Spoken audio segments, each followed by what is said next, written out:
आखिरकार अब चीन ने भी ऐलान कर दिया है, बंद कर दो, पाकिस्तान नहीं पहुंचना चाहिए। आखिरकार चीन क्या नहीं भेज रहा है, जानेंगे क्या चल रहा है। एक ऐसी कहानी, पाकिस्तान और चीन की दोस्ती की कहानी, जो कभी हिमालय से ऊंची और समंदर से गहरी थी, लेकिन अब इसमें सस्पेंस है, धोखा है, एक ऐसा ट्विस्ट जो आपके होश उड़ा देगा। क्या पाकिस्तान ने अपने सबसे बड़े दोस्त को अलविदा कह दिया है? और क्या बलूचिस्तान और खैबर पख्तूनख्वा अमेरिका और चीन की जंग का नया रण क्षेत्र बन गए हैं? और यहाँ पर बहुत सारी चीजें होनी शुरू हो गई है। कहानी की शुरुआत होती है एक बयान से जो बम की तरह फटता है। रेलवे मंत्री हनीफ अब्बासी ने ऐलान किया है, हम ML1 प्रोजेक्ट अपने दम पर बनाएंगे। ये कोई छोटी मोटी बात नहीं है। कराची से पेशावर तक रेलवे का कायाकल्प, अरबों डॉलर की लागत और सीपेक का दिल, लेकिन इस बयान ने तूफान खड़ा कर दिया है। खैबर पख्तूनख्वा के सलाहकार बैरिस्टर सैफ तो जैसे आग बबूला हो गए। उनका कहना है कि क्या ये चीन को औपचारिक विदाई है। सैफ ने तंज कसा, शायद हनीफ भाई ने एफेड्रिन की डोज ले ली तभी ऐसा बोल रहे हैं। लेकिन मजाक से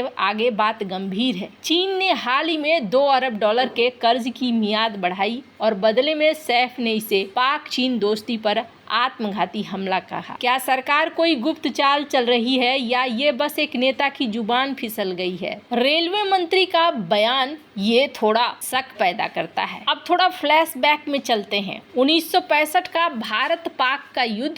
पाकिस्तान को अपने दोस्त अमेरिका से बड़ी उम्मीद थी, लेकिन अमेरिका ने हथियार रोक दिए। और फिर आया चीन जैसे कोई सुपर हीरो। 1970 में काराकोरम हाईवे बना, सीपेक ने दोस्ती की नई ऊंचाई दी, लेकिन अब हनीफ का बयान उस सुपर हीरो को थैंक्स बाय कहने जैसा है। सीपेक सिर्फ सड़कें या रेलवे नहीं है, ये ग्वादर बंदरगाह के लिए चीन की दुनिया तक पहुँच है। अगर पाकिस्तान पीछे हटता है तो क्या वो अपने ही पैर पर कुल्हाड़ी मार रहा है? वो भी तब जब जेब खाली हो, कर्ज आसमान छू रहा हो। क्या ये कोई नया दाव है या गलती से खेल बिगड़ गया है? प्लॉट और गहरा होता चला जा रहा है। बलूचिस्तान खैबर पख्तूनख्वा की बात करें तो यहाँ ANP नेता एमल वली खान ने कहा है कि ये इलाके अमेरिका और चीन की नई जंग का, उन्होंने कहा कि यहाँ विश्व युद्ध की तैयारी हो रही है और नया जंग का क्षेत्र बन गया है। खिलाड़ी बदल गए हैं, लेकिन प्लान वही है, आपके और हमारे बच्चों को मरना होगा। उन्होंने कहा कि पहले अमेरिका और रूस की लड़ाई में हमने इसे जिहाद नहीं अराजकता कहा था, तब किसी ने नहीं सुना, लेकिन आज पूरी दुनिया उनकी बात से सहमत है। बलूचिस्तान में हाल के हमले इसका सबूत है।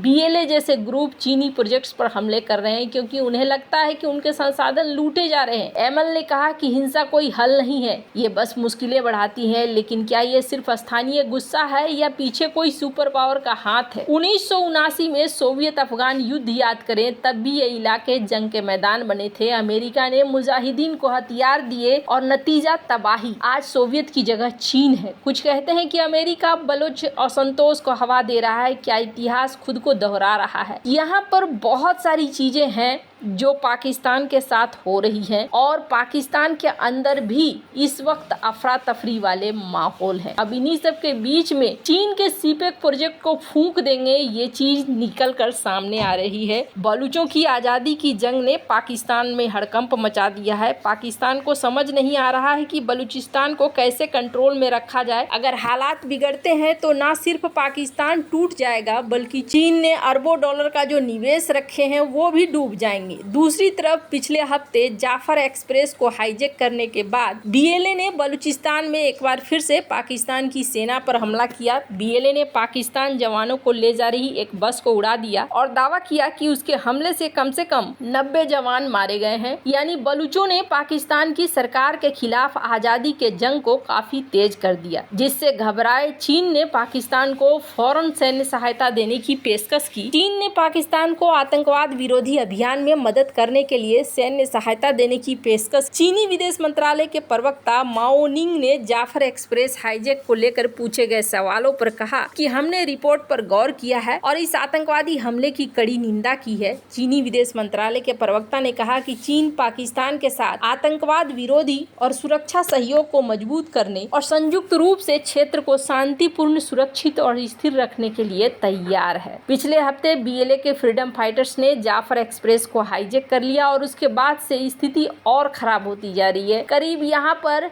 90 लोग फिर से मारे गए हैं। बलूचिस्तान में सेना के काफिले पर एक बार फिर से हमला हुआ है और सिर्फ इतनी ही चीज नहीं हुई है, बल्कि ये ताबड़तोड़ हमले बढ़ते चले जा रहे हैं। स्क्रीन पर एक शख्स को देख रहे हैं, यहाँ पर बीएलए के नेता हैं और बीएलए के नेता कह रहे हैं कि उनका गुट लड़ाई को बढ़ाएगा। पंजाब के लोगों को पाकिस्तानी सेना से सीधे भिड़ने के लिए मजबूर होना पड़ेगा। बशीर का कहना है कि पंजाब के लोग सड़कों पर निकलेंगे और नागरिक विरोध में अपनी सेना का कॉलर पकड़ेंगे। बशीर का ये वीडियो बलूचिस्तान के बाहर पाकिस्तान के दूसरे प्रांतों में भी तनाव के बढ़ने का संकेत देता है। 40 साल के बशीर जेब लंबे समय से बलूचिस्तान को पाकिस्तान से अलग करने के लिए सशस्त्र विद्रोह का सहारा ले रहे हैं। जेब नुस्की कस्बे के रहने वाले हैं और हसनी जनजाति से ताल्लुक रखते हैं। ये दक्षिणी बलूचिस्तान के कई जिलों में फैली सबसे बड़ी जनजाति में से एक है। जेब काफी पढ़े लिखे हैं, उनके पास इंजीनियरिंग की डिग्री है। जेब ने क्वेटा डिग्री कॉलेज से पढ़ाई करने के बाद 2012 में बीएलए ज्वाइन करने का फैसला किया। जेब ने काफी तेजी से बीएलए में अपनी पहचान बनाई है। दिसंबर 2018 में पाकिस्तान की सेना ने बलोच लिबरेशन आर्मी के प्रमुख असलम बलोच को काबुल में मार गिराया था, जिसके बाद बीएलए की कमान जेब बशीर को सौंपी गई। जेब बशीर की बीएलए की कमान संभालने के बाद इस संगठन की आक्रामकता भी बढ़ी हुई है। हालांकि चाइना भी अब मौसम के मिजाज को भांप रहा है कि यहाँ पर चीजें अब बदलती जा रही है। अब यहाँ पर देखने को मिल रहा है कि पाकिस्तान के दावे वाले बलूचिस्तान में बीएलए ने 5 दिनों में दूसरा हमला किया। एक सुसाइड अटैक था जिसमें बताया गया कि पाकिस्तानी सेना के 7 जवान मारे गए। हालांकि बीएलए का दावा है कि उसने इस अटैक में 90 सैनिक मारे हैं। एक के बाद एक लगातार हो रहे हमलों से पाकिस्तान का बड़ा आर्थिक नुकसान हो रहा है। इससे चीन भी बुरी तरह प्रभावित हो रहा है। रक्षा विशेषज्ञ का कहना है कि सेना पर लगातार हो रहे हमलों से साफ है कि पाकिस्तानी सेना का काफिला सुरक्षित नहीं है और ये कि इन हमलों की वजह से चीन ने अशांत क्षेत्र में इन्वेस्टमेंट पर रोक लगाने का फैसला लिया है। आलम यह है कि पाकिस्तानी प्रशासन ने चीनी प्रोजेक्ट में ही 40,000 सैनिक तैनात रखे हैं। इसके बावजूद ये अटैक हो रहे हैं। डिफेंस एक्सपर्ट्स कहते हैं कि सीपेक को सुरक्षित रखना तो एक अलग बात है, लेकिन अगर पाकिस्तानी सेना खुद को ही सुरक्षित नहीं रख पाती है और इतनी सारी हताहतें हो रही हैं, तो चीन भी इससे नाखुश है। चीन मानता है कि पाकिस्तानी सेना की सीपेक प्रोजेक्ट को बचाने की क्षमता कमजोर है। बलूचिस्तान का पूरा क्षेत्र चीन के प्रवेश द्वार के रूप में काम करता है और पूरा क्षेत्र पाकिस्तान विरोधी समूहों के हमलों जद में है। चीन ने इशारा भी किया कि जब तक हिंसा नहीं रोकी जाती है और बीएलए का खतरा कम नहीं होता है, तब तक इन क्षेत्रों में कोई भी नया प्रोजेक्ट, नया इन्वेस्टमेंट नहीं आएगा। दूसरी तरफ चीन पाकिस्तान पर बलूचिस्तान में सैन्य कार्रवाई का दबाव भी बनाता है, जिसके सैनिक और वर्कर्स अक्सर बीएलए के निशाने पर होते हैं। चीन मानता रहा है कि रिश्वत और बातचीत से चीजें नियंत्रण में आ सकती हैं, लेकिन अब वो समझ चुका है कि खतरा सिर्फ हालात को कंट्रोल करने पर नहीं होगा। यही वजह है कि चीन पाकिस्तान पर सुरक्षा खतरों को खत्म करने के लिए बड़े पैमाने पर मिलिट्री ऑपरेशन करने का शुरू से दबाव बना रहा है। लेकिन पाकिस्तान समझ रहा है कि अगर उसने ऐसा कुछ किया तो ये माहौल को और भी ज्यादा खराब कर देगा और फाइटर्स के पास अब एडवांस हथियार हैं। एक्सपर्ट्स मान रहे हैं कि वो पहले से कहीं ज्यादा खतरनाक हो चुके हैं। बलूचिस्तान में सुरक्षित माहौल स्थापित करना आर्थिक और सैन्य नजरिए से एक मुश्किल काम होगा। बलूचिस्तान समेत पाकिस्तान के अलग अलग प्रांतों में चीन का 21 अरब डॉलर का इन्वेस्टमेंट है। इसकी सुरक्षा पर $200 मिलियन खर्च करने का इच्छुक है और बीएलए के लगातार हमलों की वजह से 2 अतिरिक्त डिवीजन भी पाकिस्तानी सेना की लगी है, लेकिन फिर भी ये काम नहीं आ रही है। आपको क्या लगता है इन सब मामले में? आपकी क्या राय है? कमेंट कर जरूर बताएं। जल्द मिलते हैं अगली वीडियो में नई खबर के साथ।